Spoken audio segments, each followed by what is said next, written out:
Hi guys, Adventurous Allotment here on my allotment. I'm here on the ornamental part of my allotment for the second update video. So this is the June update video, and there's quite a lot of interest now on the ornamental part. I've got, as you can see, it's quite a busy, packed border. So I'll start by going, obviously, cordyline we're not going to cover because it's there, nothing's happening. If it ever flowers, that would be newsworthy, but it hasn't flowered yet, so I'm not going to cover that so much. But I think I will start on the other side with the plant of the moment, in some respects, the Sonchus, because I have covered that and I've done a bit of I've done a few videos with that. I did one not long ago where it was starting to show signs of flowering, and that has really rapidly changed. Now we've got this this umbel of flowers that's coming up, and yeah, you can see that it's well and truly on the way to flowering, which is magnificent. So yeah, really looking forward to seeing that flower. The plant itself is looking really lush and green, and actually there's actually another flower bud coming up there, flower spike, whatever you would call it. It's coming up there. So we're going to have some flowers and potentially seeds this year as well, which is great news. We've got of course the Daucus, I keep forgetting that, Daucus decipiens, the Madeiran parsley, which as you can see is almost finished flowering, and it's starting to grow its seed pods. This has been an absolute wonder for pollinators, which is fantastic. Some leftover bees and wasps and stuff. It's a bit late there, buddy. All the flies have gone now. You won't be able to attack anything, because that's what the wasps do on this. They follow flies around and try and attack them. But yeah, all the flies are pretty much gone now. All the pollinators have gone, so it's like a couple of week wonder, and then it's over as fast as it started.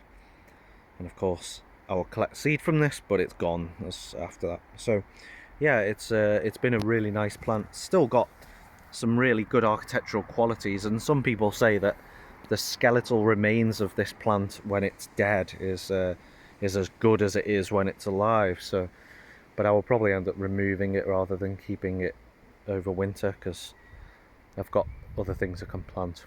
So yeah, we've got other stuff like that, like down here, stuff I don't really cover much of.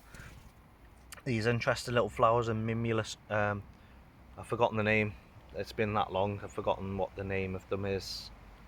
But they're a Mimulus flower, and they're really attractive. You can see that. Got these nice speckled throats. That's nice. That's been constantly self-seeding for so many years. It has died out a bit, which is quite strange, but yeah, I'll keep that going. And the other, in terms, there's like lilies. The lilies are starting to put flower buds out. It'll be nice. That's every year they do that. And the Cuphea cyanea are starting to show signs of flowers. Always so. This plant is always so. You can always trust it to bring flowers about every year, which is a good thing. So yeah, that's all good from that point of view. I'll come around here and show the other side where it's easier. We've got the Musa Baju bananas. They're pretty slow, actually. I mean, I think they've got a lot of root competition going on, and they just can't grow fast because of that. And plus the clay soil at the bottom is probably quite tough at the moment, so they're really struggling to grow fast. Got fuchsia procumbens down there doing its thing, spreading slowly along the floor. I think there was a flower nearly developing at one point. Oh yeah, it's open actually. I can see it. Don't know whether you can see it. I showed these last year actually. It's very fiddly. Yeah. Yeah. Yeah, there you see it there. There it is. Fuchsia procumbens flower, just perking out. That's a really beautiful plant. I would recommend that to anyone who wants to grow something unusual, trailing type plant. Levistina chinensis has not really moved at all. If you check back on the other update video, you'll see that it hasn't actually made much progress at all. I may well have to move that. Yeah. The Eucomus pineapple lily here is just emerging. About normal time, actually, I think. If we move along, this is the it's flowering now, actually. This is the Solanum pseudocapsicum, the Jerusalem cherry, which has been in the ground and with us for some time. It's actually starting to flower now. You can see the little flowers. I'm gonna move that foliage out the way. Yeah, you can see the little flowers, unmistakably Solanum, and yeah, they're starting to flower nicely now. So that's a nice little bit, to be honest. Next one is so this is the Brugmansia sanguinea. This is everyone's favourite, one of the favourite plants of people's in my garden and in this allotment. I know that. Funnily enough, yesterday I came here and it was quite warm. I think it was about 23 degrees or something, and this thing was wilting, which I thought was a bit odd because, you know, they're meant to be able to tolerate, they're subtropical, so they should be able to tolerate it. The soil wasn't too dry, so it wasn't a matter of dry ground. It really struggled. It was wilting, too much heat.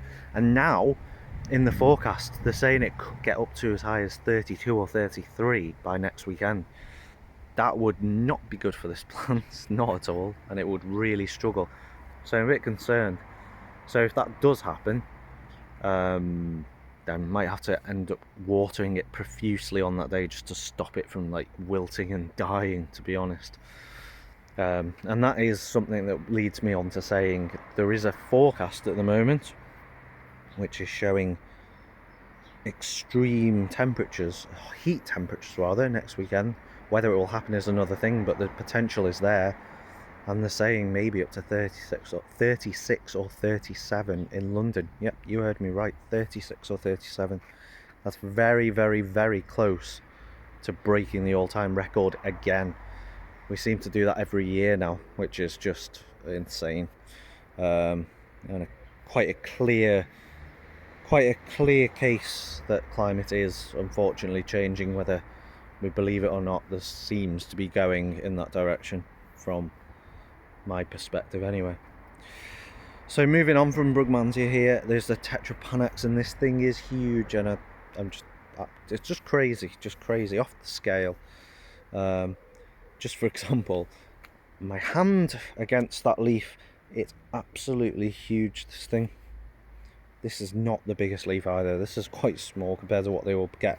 These are the latest leaves. It's just insane. I don't really have the room, to be honest. I don't have the room at all. This one is even bigger. I could probably sit on this if it wasn't so flexible, and yet some insect has still managed to try and eat it. Made very limited progress though because it's so huge. It's got a nice trunk developing on it now as well though, so it's gaining some height. It's really good to see. It's huge though, and I don't know, I'm gonna have to watch this because I don't want it shading out the citrus over there. That would be a no-no, I'm afraid. But anyway, that's that. Actually, while I'm at it, I've on my other bedded the citrus, but I didn't cover the succulent, so I'm going to do that now. Sort of thing we've got here is, I think this is Malva, so or a Lavater. So I'm going to wait for this to grow. It's got flower buds in the middle, so we'll see what comes of this. Other than that, I don't really know what it is. I'm not sure, but it's going to flower soon, so we'll find out. I presume it's some kind of Lavater or a Malva of some kind. This is the Mirabilis 4 o'clock flower. It's growing up slowly but surely. Then here I've got a Puntia compressor, or Puntia humifusa. So that is growing nicely, and it's growing new pads here, which is nice. And also what I've got showing up here, which is quite amusing, is these are kangaroo apple. Now way back, possibly before I even started making these videos, I used to grow Solanum lanciniatum on this allotment in this area. It was called kangaroo apple, And it survived for a number of years, but then it got too wet and it eventually rotted and died.